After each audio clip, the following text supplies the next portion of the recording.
Welcome to another episode of the Straight Up Chicago Investor Podcast. I'm Tom Shellcross, licensed agent with Second City Real Estate. With me, as always, is Mark Ainley, founder and owner of GC Realty. Mark, we had an awesome time talking at Andrew Holmes' event last night. We were talking about mistakes. I'm going to pivot a little bit. What's the dumbest thing you've done in the last 90 days? And Mark was not prepared for this question, so I was going to be honest from the heart here.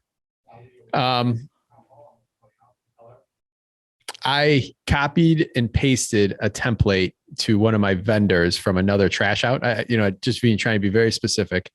And on the first template, it wasn't a template. I copied and pasted a work order scope to somebody from one. And the first one, it said, get rid of all the appliances. And the second, the one that I went through, the second one, I was not supposed to get rid of all the appliances. So I had to repurchase brand new just stove and fridge for a property because I tried taking a shortcut, copy and pasting something. So that's top of my head. That's the most painful one, I guess. It cost me about $1,300. So not bad. Yeah. No. It's part of your $1,000 mistakes. $1,000 mistakes. Yep. But now I started saying that about 5-6 years ago. So now it's like, it's getting, I'm trying to keep that down. I promised myself I'm not going to make it to 2,000 mistakes. Got it. We had a good time though at the event last night. Chicago REIA. We give a shout out to them. Yeah, no. What a great event. Andrew Holmes got his new office facility, home base. It's almost like a compound in a way. He's pretty cool what he's built up and set up for his team there and his investors. Yeah, no, good stuff. If anyone's interested, we'll link to them in the show notes. I believe we also have a lot of their meetings on the webpage as well. But if not, we'll make sure that they're up there. Yes. So what do we got for the housing provider tip of the week, Mark? All right. So we're recording this. It's September 15th, and I'm hoping by the time this airs out, we still have room to kind of consider this as something to check out on your properties. But every time around this time of year, we end up getting a handful of animals that get into weak points of your house. So whether it be soffits or parts of cracks in the foundation, or whatever, or under the siding, they might come up, or in a back porch. But this is the time raccoons and squirrels and all that, they're looking to make their home somewhere and have babies, especially on the raccoon side of things. So we got a couple reports that we have to that we got animals that got in, and we have to now go get them out. The best way to prevent that is to make sure that your outside is buttoned up. Make sure that you have your cracks filled. Make sure your siding's solid. Make sure you have no weak points that, especially around soffits. So if you see any sort of, your soffit kind of pushed up a little, like that's such an easy point for somebody to get into. So make sure, and those are usually easy fixes to do. And it's a lot easier to go and tidy up your soffit than it is to yank 5 baby raccoons out of your attic. So. No, I like the latter. They're so cute though. They're so dangerous. Like they'll literally eat your face, but they're so cute. The raccoons. I see pictures. All right. Well, let's get on with our guest today. We got a lot to cover. We do. So our audience is going to get almost a twofer here because we are going to dive deep into a neighborhood. And on top of that, we're going to talk a lot about scaling and in-house management, in-house construction. So you're kind of getting the best of both worlds. We're going to try to cram this in here in an hour. But our guest today, we actually met at the MBOA soiree. We did not know each other before then. So Mike Lasser and team, thank you for putting on that great event as usual. But our guest today, partner and founder of Exterplexy, a full-service real estate firm specializing in property management, development, as well as residential and commercial transactions. They own and manage over 200 units throughout the west and south side of Chicago, primarily in North Lawndale, which we're going to dive into today. So without further ado, Robert Wes, welcome to the show. Robert, how are we doing? Doing very well. Thanks for having me on today. We are excited to have you. We had a great conversation at the NBOA event. And I was like, dude, you got to get on this podcast. And you said you had listened to like Ibben's. And I was like, well, that was episode 9. That was a long time ago. That was probably the heart of COVID. So please catch up on 1 or 2 and we'll get this thing going here. Absolutely. So Robert, you started in Chicago. We were BSing about Portage Park and some other neighborhoods, but you guys ended up anchoring down in North Lawndale, and you've been there for almost a decade now. Let's start at the very beginning. Why North Lawndale? What attracted you to the area? And then we'll talk a little bit about the area for those who aren't familiar. So North Lawndale was a neighborhood that at that time was probably being ignored by a lot of investors. And what was that time? Sorry. At that time, so our first project that we kicked off was in 2014. It was a 6-unit building on Homan Avenue. And when we got there, it was quite rough. But at that time, I was 24 years old. My partners were a couple of years older than I, and we're a bunch of young guys trying to get our feet wet, thinking, all right, we got per unit costs that make sense for us here. It is a little bit risky, but we like the location of Lawndale. We like its proximity to the medical district, to downtown, and we figured let's give it a shot. And we kind of got this 6-unit building off the ground. Okay. So I'm assuming the 6-unit building goes decently well because you guys anchored there, or talk about some of the hiccups. Yeah, absolutely. So this was kind of an interesting setup. So my partner, Marcin, originally had actually purchased this building from tax buyers. So the building went up for sale through a tax sale through Cook County. There's these tax buyers that will buy the taxes. They thought that either the original owner would come back and pay the taxes, but that never happened. So what ended up happening is those tax buyers wanted to get rid of the building, and then Marcin ended up picking it up. He picked it up at that time which is really just a ridiculous amount. If I'm not mistaken, it was $22,000. It's at that time was a vacant 6-unit gray stone building in terrible shape, but at $22,000, it was very hard to pass up. $3,500. $3,500. That's crazy.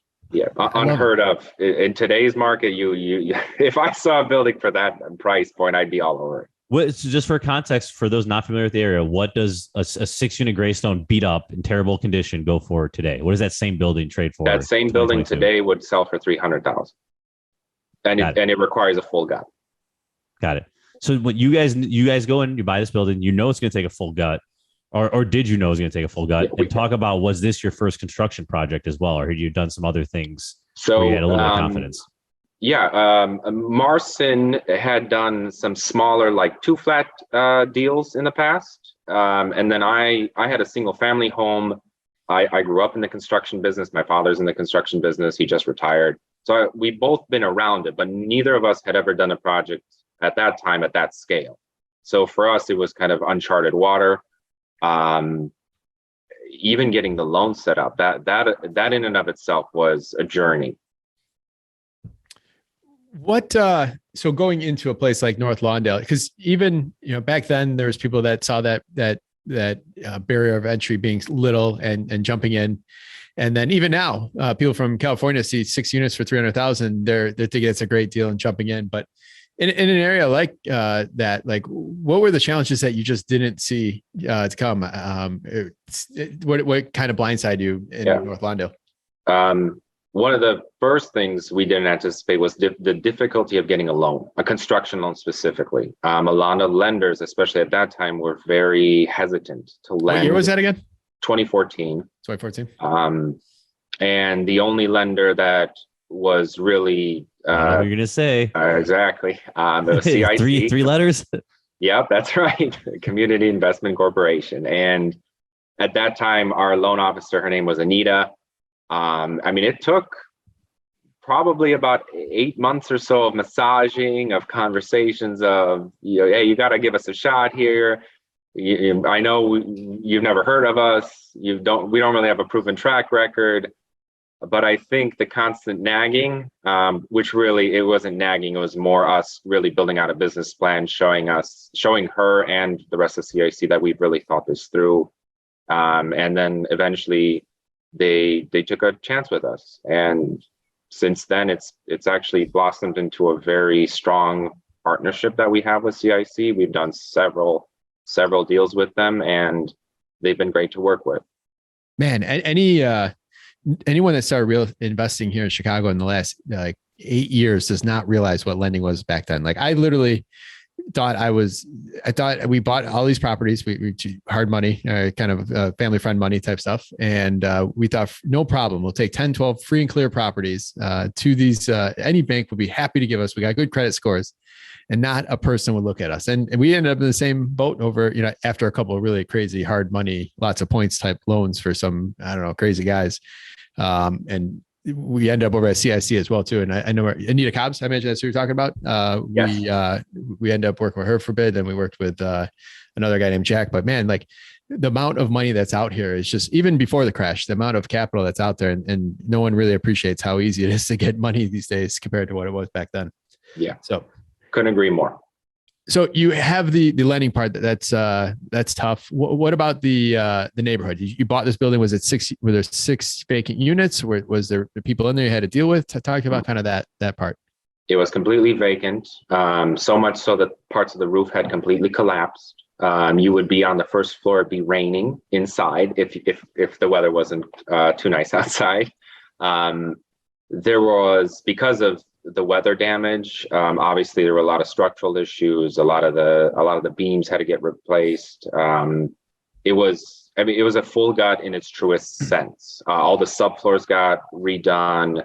All new, brand new electric, HVAC. It was anything that was left in the building that was of value, somebody had already stolen. So it was truly starting from scratch, and that's what we did. We started from scratch.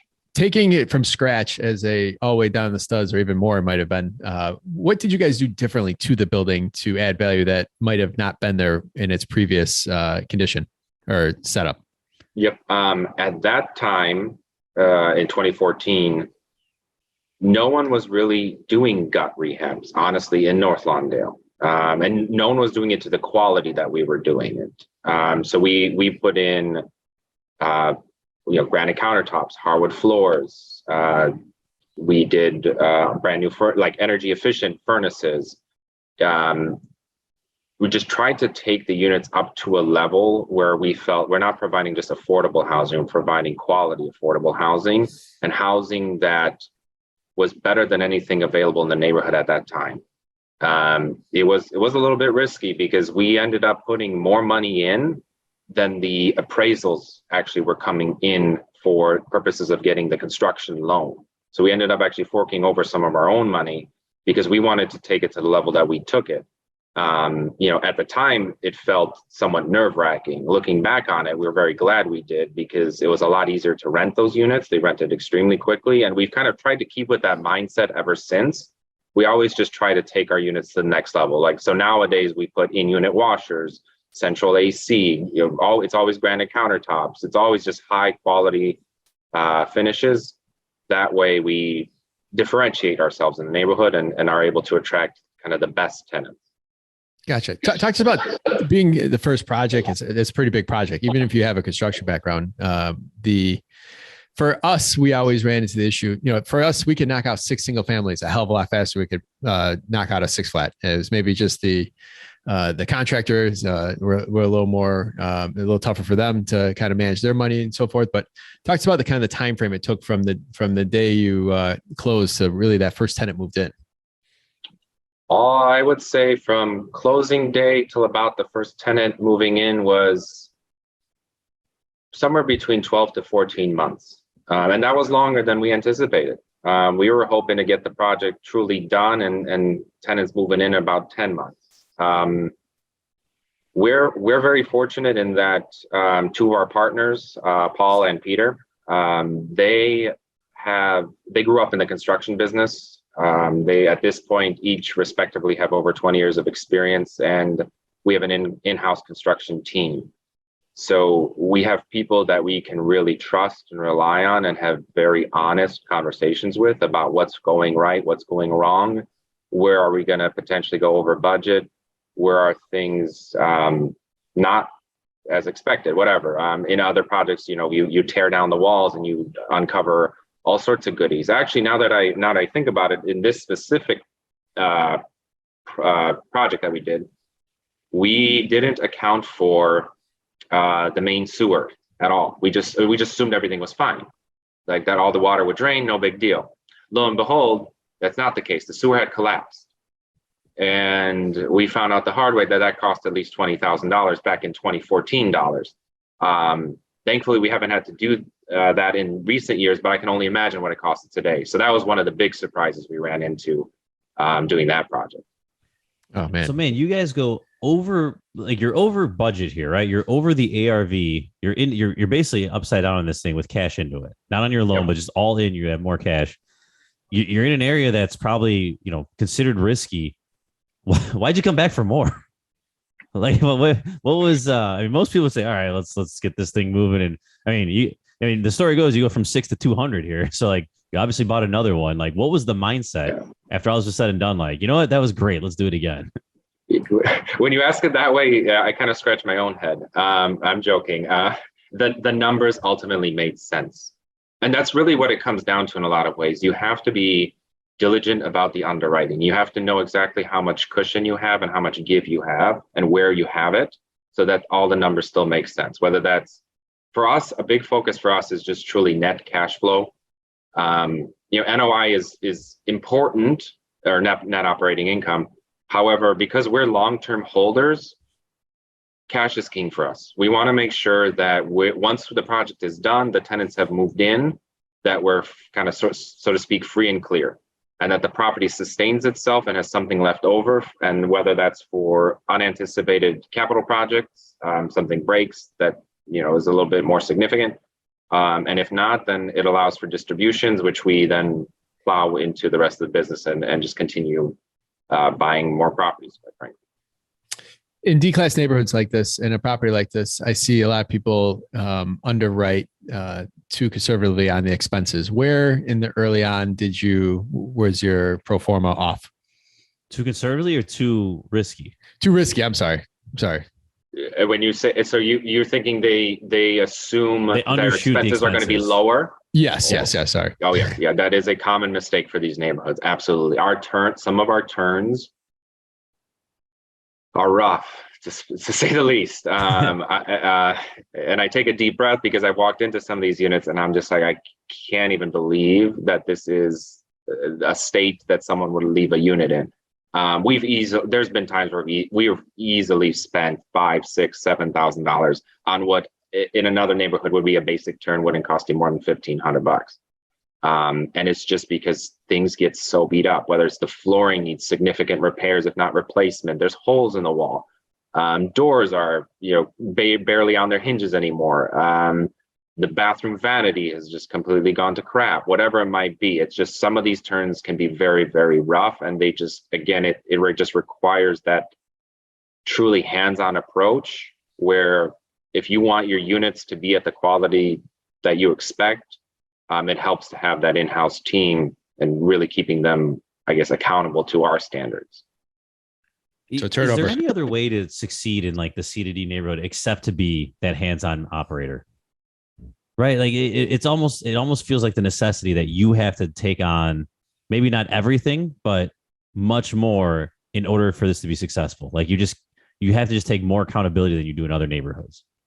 I agree. I think it is hard to not have that in-house property management team in these neighborhoods just because of the level of commitment required. Of course, you can hire third-party management, and we've worked with other third-party management companies, and we've been very happy. But those are in neighborhoods that are a little bit more stable than North Lawndale, where we know that it's less likely that there's going to be these crazy kind of one-off scenarios that can really turn somebody off from the neighborhood. For us, it's been important to have that boots on the ground, and that's where Marston comes into play. Marston's on site, I would say at a minimum every other day. He's involved. The tenants know who he is. All the tenants know who he is, for better or worse. But it's important to kind of, in a way, show face. And at the unit count we're at, you're going to be traveling to a lot of these properties just naturally. It's not like he just hangs out, at a property for no reason at all. He's overseeing the maintenance guys. If there's a project that's taking place that's a little bit bigger, like for example, right now we're redoing a front facade at a building. So he's there a little bit more frequently to make sure everything's progressing according to plan. That really is the key for us to be successful in this neighborhood is to just have that boots on the ground, both from construction and property management. We've been able to outsource other things, but construction and property management, those two pieces have been very difficult for us to let go of. I had a conversation with Eric DeLeon and Jared Cott, who actually me and Tom had on for the CHA Roundtable, episode 53. But the conversation was because Eric DeLeon is in the south side, Deering, South Shore, and he is an operator himself, and he's very successful down there. And me and Jared were talking about it from the management standpoint. Obviously, Jared owns a management company. I own a management company. And the issue you run into in some of these neighborhoods is the property managers that are cheaper on the price on the surface end up screwing you some other way in these neighborhoods. And the ones that can actually accomplish all this, it's high touch. That's the problem you run into is you have to. I think we did, it's been about a year and a half now. We did a 2-flat in Lincoln Park versus 2-flat in South Shore. It's 8 touches to 1.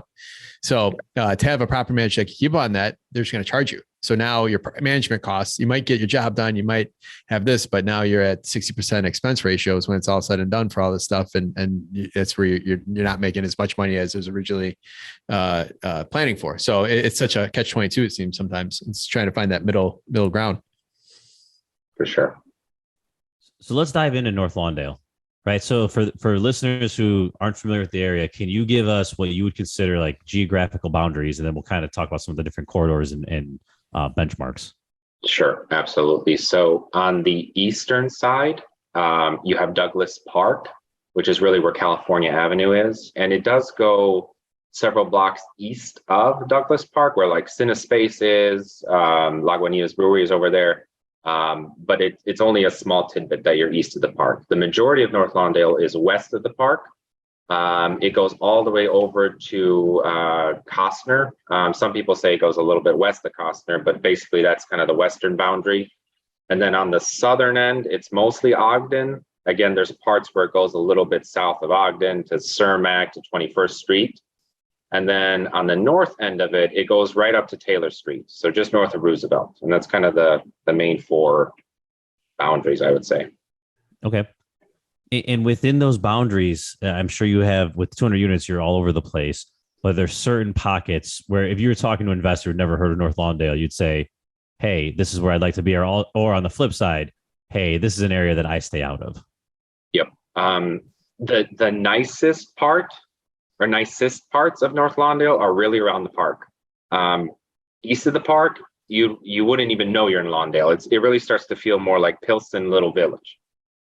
North of the park is also a very interesting pocket. It's only a couple blocks over there too, but you're starting to get kind of the push from, I guess, the West Loop, East Garfield Park. You're starting to see slowly some spillover. You're starting to see those per unit prices really climb at a much faster clip than other parts of Lawndale. The pockets we like, mostly because we've concentrated a lot of our units and we have a lot of control.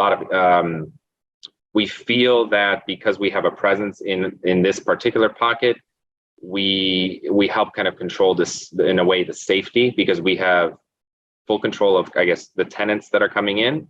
And because we have such stringent vetting requirements, we've seen a lot of these pockets that we're in improve a lot. So particularly the pocket that we're in, we like anything really north of Ogden, east of Central Park, and then south of Douglas.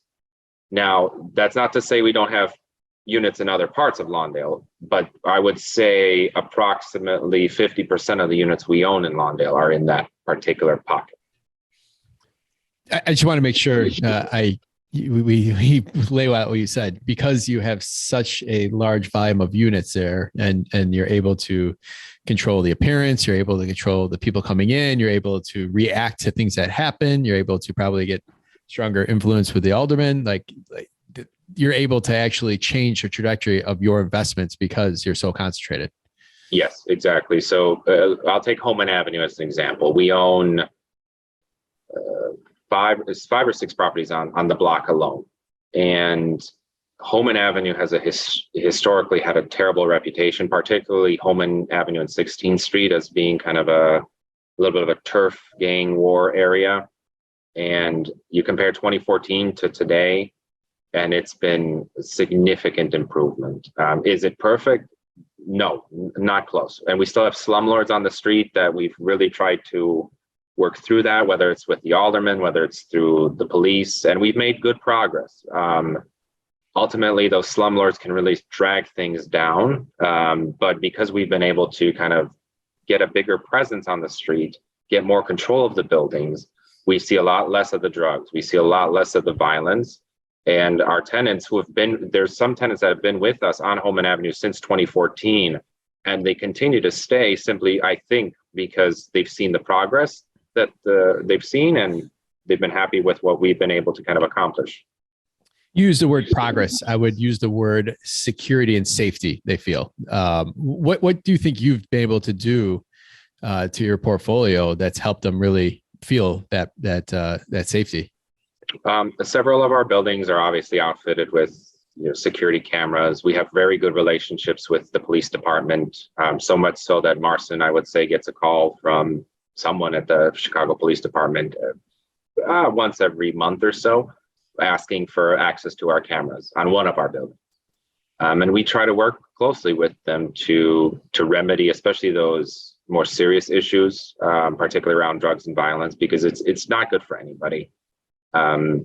And building those relationships, both with the police and the aldermen, has helped make a difference. We had an example on Christiana Avenue, where we own 2 buildings, and we got the homeowners on that street started to get together and started putting more pressure on the aldermen. They asked us to also get involved.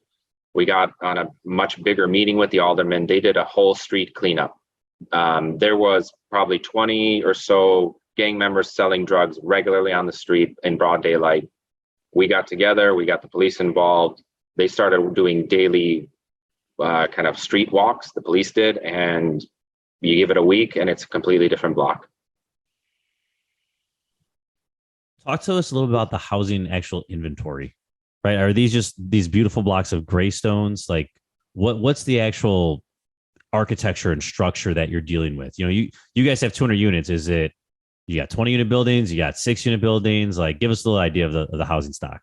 Sure. The majority of our buildings range in size between 6 to about 15 units in Lawndale.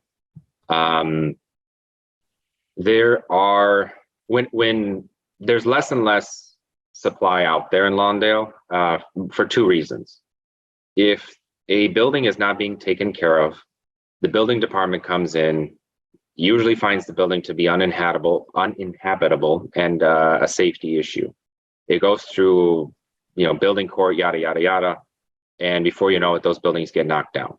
And that's been kind of an unfortunate part of being in this neighborhood, seeing some of these very beautiful gray stones just get knocked down. But the alternative is they turn into drug houses, which is an even bigger problem. So yes, Lawndale does have a ton of gray stones. And then there's a good amount of just traditional brick construction. What we own in Lawndale, I would say about half of it's gray stones and then half of it's just traditional brick, 3 courses deep, how construction was done back in the early 1900s. Got it. For our listeners, let's say they're looking at a 3 unit in that pocket that you described in North Lawndale, 3 unit building. That, can you give us an idea of what would be an acceptable all-in cost, meaning purchase price plus your rehab? Like, just back of the napkin. I know there's a lot of variables, but yeah, some guiding points here. Like, if you're all in for X, like, hey, you should be able to make this work if you have this finishes. Or maybe give an example of one of your buildings, if that's easy. Sure. I think if you're looking at a 3 flat, if you can keep everything all in with construction under 450, maybe 425, you should be good. Looking at kind of where rents are coming in, if you're going to go down the Section 8 route, if you have a larger 3 flat with 3 bedroom units, you can eke out $1,400 potentially on CHA rent. And then really the key is, can you cover your debt service, your taxes, and your expenses? With interest rates climbing the way they are right now at 6-7+%, that might start to get a little bit more tricky. But definitely when interest rates were around 4.5% for commercial loans, that would be very, very feasible. Got it. And if someone's looking to operate in this area, because again, just like you have to get started. You guys have an advantage. You have 200 units there. You have the infrastructure, as you were speaking of. You have the influence. What would you say to someone who's just, hey, I can buy a 3 unit and I can buy another one next year? Like, does it still make sense for them to look at an area like that when they don't have the infrastructure? I would think so, yes. And the main reason being, it's a good if you're open to self-managing, you're going to be successful. You just have to go in eyes wide open. You have to understand that you're going to have to be more involved. You're going to get maybe more phone calls. Your turns are going to be a little bit more rough. You're going to be spending maybe a little bit more than you'd like on just your ongoing expenses. But if you prepare yourself for that, you'll find that oftentimes that cash on cash return is a lot more attractive than anything you'd ever get in Lincoln Park, Lakeview, or any of the more kind of hot, popular neighborhoods. You can go into Lawndale today and you can make money day one, and you can actually cash flow. And that's hard to say for a lot of neighborhoods on the north and northwest side of the city. Talk to us about Section 8 versus market. What percentage of units did you have Section 8 maybe back in 14 compared to today? Very similar.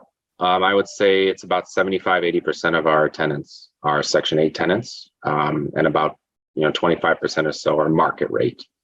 I think in 2014, people were weary of CHA, Section 8. Are we getting bad tenants, so on and so forth. We've found the opposite, and maybe our experience is the opposite because we're in Lawndale. We have found that the Section 8 tenants typically are more reliable. And when I say reliable, I mean they tend to take a little bit better care of the units themselves. They tend to be more responsive. They actually submit maintenance requests. They don't wait until like shit really hits the fan. And we like Section 8 because it gives reliable cash flow, right? There's at least a certain portion of that rent, depending on however many dependents they have, their income. A portion of that rent is guaranteed. It's going to come in on the first of the month. CHA is paying you that rent. You can plan for that. You can have predictability, and that at a minimum, your debt's covered, your major expenses are covered, and then you're collecting either their portion, and then if you have some market rate tenants sprinkled in, you're working with them to ensure that they're also making their payments on time. So no panic when the pandemic hit and people stopped paying rent. Panic maybe is a strong word. Was there some anxiety? Absolutely. But this again goes back to just boots on the ground in-house management. We could have freaked out and not done anything. What we did instead was we started putting together flyers about, all right, here's all the rental assistance resources you have. Here's how to apply. Call us if you can't apply, if you're having trouble applying, if you don't have access to internet, if you don't have a computer. We worked very closely with all of our tenants who were struggling. And ironically, that first year of COVID, 2020, was one of our best collection years, because what happened was some of the programs allowed you to prepay rent, I think up to 3 months. So we had collected, we didn't have, I don't even know what you call it, like negative delinquency, right? We actually were out ahead of where we ever expected to be. So it was kind of a blessing in disguise. Now it's been interesting though, now that these rental assistance programs have kind of weaned off, we're finding that some tenants maybe got used to the assistance, and we're trying to work through those situations. Unfortunately, it's leading to some evictions. Yeah, we've had a couple of those where it's almost like they got, instead of their portion or their payment, they started a new part of their lifestyle. Yeah. So they got a little too comfortable, so to speak. Going back to something you said previously was some of these gray zones get knocked down. I assume there's a decent amount of vacant lots there. Yes. Is anyone building new there? Is North Lawndale at a point where new construction is making sense? Someone's taking the bite there and saying, I'm going to go ahead and try this, or we still a couple of years off from it?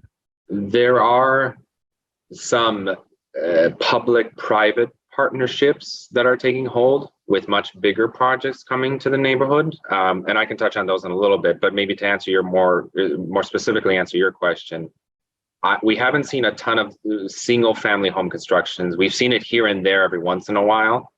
We have seen though, and this we did not see in 2014, we've seen a lot of people come in and start buying the single family and 2 flats and 3 flats at a clip that we never saw before, and doing very high quality upgrades to them. They're really gutting these properties. And some of these 3 flats, some of these people are flippers. Some of them that are coming to market are really beautiful. I've walked some of them and I'm like, this is amazing. I would have never expected this so quickly in this neighborhood with this level of finish. Now you have your comps when you go to refi your properties. Yes, and we use those comps, that's for sure. So talk to us a little about these programs you referenced. What's going on? Like if someone's, I'm an out-of-state guy, I don't know North Lawndale. Hey, I heard, whatever. What would you say is the trajectory? What are you excited about in North Lawndale? There's about 4 or 5 big projects that have been kind of announced here in the last 12 months or so that I'm particularly excited about. So there's 2 right at the corner of Holman and Ogden. And again, as I mentioned before, we own a lot of properties on Holman Avenue, so we're particularly excited about these. The first one is called Grace Manor. There's a vacant, it's not a vacant, it's a parking lot for the police station. And it's going to be 65 affordable units that are built. I believe it's a 7-story building, professionally managed, very high quality construction.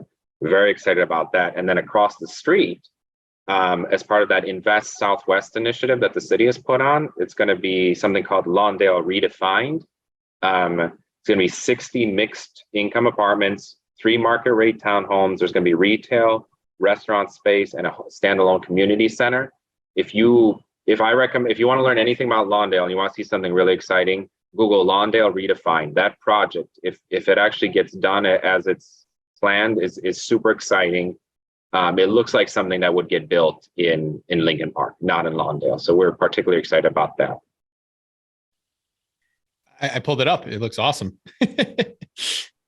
That does look amazing. I hope it gets off the ground. It's approved. It's apparently it's gone through like the Department of Planning and everything. So now it's just a matter of them breaking ground. Yeah, no, we'll link to that definitely. And I think we've talked about that with Stephen from Cityscape as well too on the past episodes. So yeah, no, that does look awesome. There's, if I could touch, there's a couple other things that are kind of coming in the neighborhood that are maybe less traditional. So one of the things they're looking at too is it's going to be called the Altenheim line. I hope I'm saying that right. So kind of how like the 606 exists, there's about a 2-mile stretch of railroad that's not really utilized as much anymore. Just north of Roosevelt, it kind of runs near Taylor Street, going east and west. And that one's kind of cool because it's wider than the 606. It goes, I think, between about 45 feet all the way to 120 plus feet. So again, that is something that the alderman has been working on with the city. If something like that gets off the ground, that would be a huge catalyst for the neighborhood. That one's still, I think, in the planning stages, though. That one's a little further away. You got a lot going on there. When you're talking about the boundaries, you mentioned Douglas Park. Kind of anchors the neighborhood to the east there. You said it goes a couple blocks further. I think myself and most people just know Riot Fest, right? Like that's when I hear Douglas Park, that's what I think of. What else for a North Sider like me? What else does it offer there? Like, is there a big benefit to be around there as an investor? Should you care about being close to the park or not? Generally speaking, if you want the kind of the highest value, or you're looking for the highest price per unit, the closer you are to the park, the more your property is going to be worth. And if you're east of the park, it's going to be worth more than if you're west of the park. Even if you're right on the park on the west side, east side is still preferable. But east side, the prices are very comparable at this point to Pilsen pricing. I actually do not recommend investing on the east side of the park because you're going to get priced out. The numbers aren't going to pencil out. The underwriting is not going to make sense for you. But you mentioned Riot Fest. On the east side, you also have CineSpace, which is where all the Chicago-based movies are filmed. You got Lagunitas Brewery, which is a huge facility. If any of our listeners haven't gone, I recommend going. They have a full restaurant and bar in there. They also throw an event once a year at Douglas Park. I think it's called Lagunitas Circus or something like that. I've been to it at least once. I'm blanking on the name. But it's also a really cool event that they throw at the park. So there's a lot kind of going on. There's a lot of these good seeds being planted. And it's just, we're hoping that more and more of these seeds get planted and that the neighborhood continues really to just get safer and more stable. We think that's just a big part of making sure that Lawndale is an attractive place for more people to come and live and to raise families and so on and so forth. Yeah. When you talk about families, like what give us an idea of where are these people working? Like, are they working at the hospital? Are they commuting downtown? There's not a one size fit all, but just give a general idea of some of the. Are a lot of these commuting downtown? Is there a lot of occupation in the area? Are they traveling to other neighborhoods, et cetera? I would say most of them are traveling.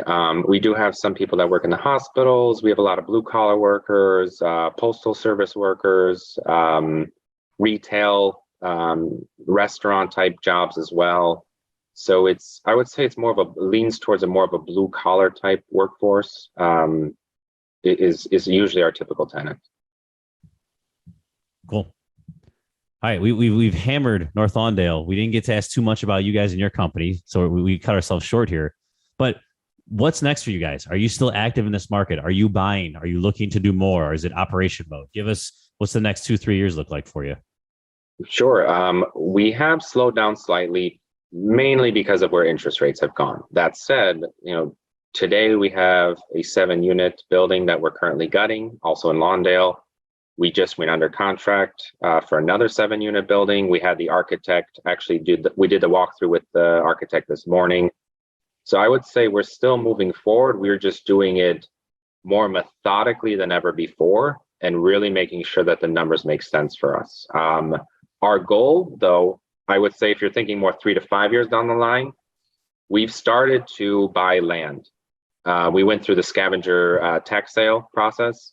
We're in process of picking up several parcels, all in Lawndale. And the idea there is that where construction costs are going, it might actually make sense to start building from the ground up, and we might get more economies of scale that way than doing the gut rehabs. So we're kind of preparing for that time when that time is right for us. And we hope that time will be somewhere between 3 to 5 years from today. When there's got to be like a low risk factor there, right? Like if you don't mind sharing, like, what are you buying a lot for? It can't be a silly number. So when you go through like the tax sale process through Cook County, what you're paying for, it's kind of a very convoluted, complicated process, but essentially you pay for a portion of the back taxes, usually a 2-year period. It also depends on which type of tax sale you're part of. You have to make sure you have a good attorney, and an attorney that has experience in this process, because this is a very niche part of what the city does, and you will fall flat on your face if you don't have a good attorney. And we did fall flat on our face once before, and we learned the hard way. But I would say all in, when you factor in like attorney costs, the cost of the back taxes, as well as some other ancillary costs with the city, these lots are going to cost us somewhere between $4,000 to $6,000 a piece. Yeah, that's nothing. I mean, if things hit the fan, you'd probably just turn around, put it on the MLS for some number, and wash your hands and get out. Yeah, worst case scenario, exactly. Or you just sit on it, right? You cut the grass and you keep it clean, and if the neighborhood continues to get better, eventually, hopefully, it does make sense one day. Yeah, pay the taxes, cut the lawn, and get clean up somebody that dumped on there once a year or something like that. That's right. Kind of cost new business. Mark, we had the dumping story on North Lawndale. We can post that in the show. Yeah, definitely. The city. Yep. If you Google up the city app about that 6-story concrete mob construction type deal that went on, it was a great. I think it's a 3-part episode. That was awesome. So speaking of that site, the city also, as part of Invest Southwest, they're going to be building. It's a 300,000 square foot industrial complex over there. Really? And that also has been approved. And I guess there's 2 other buildings that are going to be used for like innovation, workforce housing, all that stuff.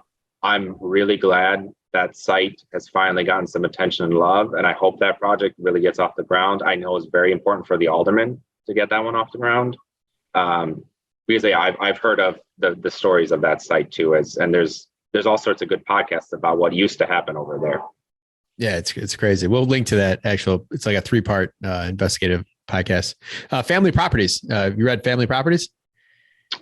I have not. No, I'm not. I was turned on to it. I think I forgot who, Michael Glasser, I think it was his good book that he referred, but North Lawndale was literally the center of everything in the 50s and 60s as far as fair housing and breaking up all the being able to get African Americans loans, and it's crazy. Book of how much that was surfaced right here in Lawndale. We're there's MLK references too. Yeah, MLK literally rented an apartment in North Lawndale. It's a great book. Goes through the story of an attorney, but then also goes into all the history of the civil rights and the riots. And I didn't even know about some of the riots that actually happened. I knew of some of the stuff on the south side, but I didn't know how crazy it got on the west side. Yep. There's a huge history with Lawndale for sure. This is good. These are the episodes we're made to do, Mark. Yep. Take a neighborhood and go block by block and provide the value. Yep. Love it. Cool. Let's wrap this. All right, man. All right. Robert, what is your competitive advantage? How have you been able to achieve what you've achieved while others wish they could? Well, I guess I'm going to repeat myself. It's really having that in-house team, having in-house property management, in-house construction. Really, though, if you were to ask me pick one, it's going to be the in-house property management. In a neighborhood like this, you want to be hands-on. You can still have other people help you with construction, with maybe accounting, things like that. But having the hands-on property management has really been key. What is one piece of advice you would tell someone that has yet to buy their first property here in Chicago? Don't be afraid to get started. As cliche as that sounds, right? It's important to network. It's important to read books. It's important to pencil it out, make sure the underwriting is right. At the end of the day, the hardest thing to do is to get actually started, to actually start doing it. And you're going to learn a lot of lessons as you go. A lot of lessons that you'll never learn from a book or from networking. And that was the hardest step, I think, for anyone really getting started, is taking that first step. So I would just say, eventually just go and do it. I very rarely see people with one unit or one property. It's either they have zero or they have a bunch more. Awesome. What do you do for fun? Well, my wife and I have been blessed with a daughter. She's 2 months old. So that's been very recent. So that's been a huge change for us. So we've been very occupied with that. Besides that, I used to, and we still do it for fun, but for several years, I used to ballroom and Latin dance. So I did that competitively for a long time. So my wife and I do that for fun. We don't compete or anything like that anymore, but that's a big, I guess, hobby of ours. And besides that, the typical things, we love to travel. Both of our families are from Poland, so we go to Europe a lot as well. Talk. How did you get started in ballroom? How are you just like, I'm going to do this? Well, so in Polish culture, it's almost shameful if you don't know how to dance, right? You go to a wedding, everyone's dancing. Do you want to be the guy that's not dancing? So my mom's like, we got to make sure you do some dance lessons. Like, okay, that's fine. I'll do some dance lessons. No big deal. And that turned from my mom paying for the first few dance lessons to me paying for the next 7 years of dance lessons myself. I just got hooked. I don't know why. I liked it and I kept doing it. And then before you know it, I was competing. All right. You're going to have to send video. We'll link to it. We're not going to link to that. Sorry, guys. What's a good book, podcast, or self-development activity that you'd recommend to our listeners? I like the book that I've been reading recently. It's called Basic Economics by Thomas Sowell. It's not specifically about real estate, but I went to school for economics, and he just does a very good job of taking extremely complicated economic concepts and applying them to very real world situations. And he touches on things like rent control. So there are topics that are related to what we're seeing, or inflation, for example. And the reason I like it, it's because you really start to understand kind of how the world works from an economic sense, and kind of how people are incentivized, and how sometimes too often policies are judged not on the outcome, they're judged on the goal. And he touches a lot on that really policies should actually be judged on the outcome. So I just find it's a fascinating book, and a lot of the concepts can be applied to real estate. Love it. Besides yourself, name one person in your local network you would highly recommend to other investors as a quality resource. If you're looking to do construction loans, especially in some of these, west, south side neighborhoods, CIC, particularly Jack Crane, who kind of oversees all of the lending over there. He's a great person to start with, and he can connect you with the right people there to at least get that conversation started. Episode 45, Mark. I beat you to it. Oh, man. You guys got him on already? Oh, darn. Hold on, you dropped the teaser that you had this amazing tax sale attorney that everyone should have. You gotta refer him too. Well, we met him at the actual tax sale. His name is Judd Harris. Gosh, I hope I got his last name right. I'm pretty sure I did. And we've been working with him for these land sales that I mentioned before, and so far so good. It's a process though. It takes a long time. So just if you're going to go down that route, just be prepared to be patient. Awesome. I just in general love a guy who goes like, all right, all my clients will be here. I'll go introduce myself. Same when we had Prashant on, you just go, he'd sit outside where the building violations were as an architect and then be like, hey, I can help you. Yep. I appreciate that. He's a hustler, so to speak. Yeah, absolutely. So Robert, thank you so much. You provide a ton of value to our listeners. How can they learn more about you? Is there any way they can provide value to you? They can reach out to us directly. Our Facebook page is Exterplexy, Exterplexy. If you want to get in contact with me directly, probably either through email, which is wazrealestategroup@gmail.com. That's my direct email. And then I'm also on Instagram. It's just Waz Real Estate. Waz is spelled W-A-Z. Good stuff. Mark, you ready? Who we playing for? I look forward to this I wake up, I say, good, we got a podcast to get to do the question. So, all right. This one is for Esther Roten. Out of South Loop. Bought a t-shirt a couple weeks ago. All right. So Farragut Academy High School is one of the two high schools that serve North Lawndale, even though it's a little south. It's not technically in North Lawndale. Which one of these famous people is not a Farragut alumni? And I'll give you the four options. Which one did not graduate from Farragut? Is it Hall of Famer Kevin Garnett, Harold Ramis, Ronnie Fields? And Mark, if you don't know who Ronnie Fields is, Chicago basketball legend who got hurt, never really made it. No, I know who he is. Okay. Or Pat Sajak. Which one of these did not graduate from Farragut? I don't know about Pat Sajak, but it sounds like so obviously he had to have gone there. I guess I would go with Ramos because I don't know who that is. And then Robert, who you want to go with? I'm going to go with Kevin Garnett. Mark, once again, you get it when the guest doesn't. Harold Ramis is Egon in Ghostbusters. Come on, director of Caddyshack. Oh, yeah. I wouldn't have known. National Lampoon's Vacation, Groundhog Day. He did a lot. Oh yeah, no, I know who. I guess now that you say it, yeah. Dude, that's awesome. Pat Sajak went there. Pat Sajak went there, and it was almost a trick question. Harold Ramis was born in Lawndale, but he moved to Edgewater as a young kid. He graduated from Senn High School, in case anyone was wondering. Yeah, I went and watched Garnett play actually when he was playing there. Awesome. Well, dude, great show, Robert. Thank you as always, Tom. Listeners, please, you have real estate friends. You're back out there networking. Refer us to your real estate circle.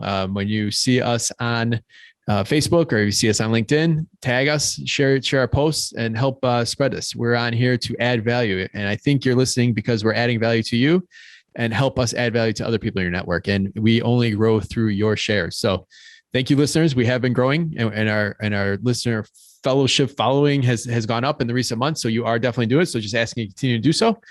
Tom, thank you as always. Robert, awesome to have you on. And listeners, we'll see you next week. Thanks all. Thank you.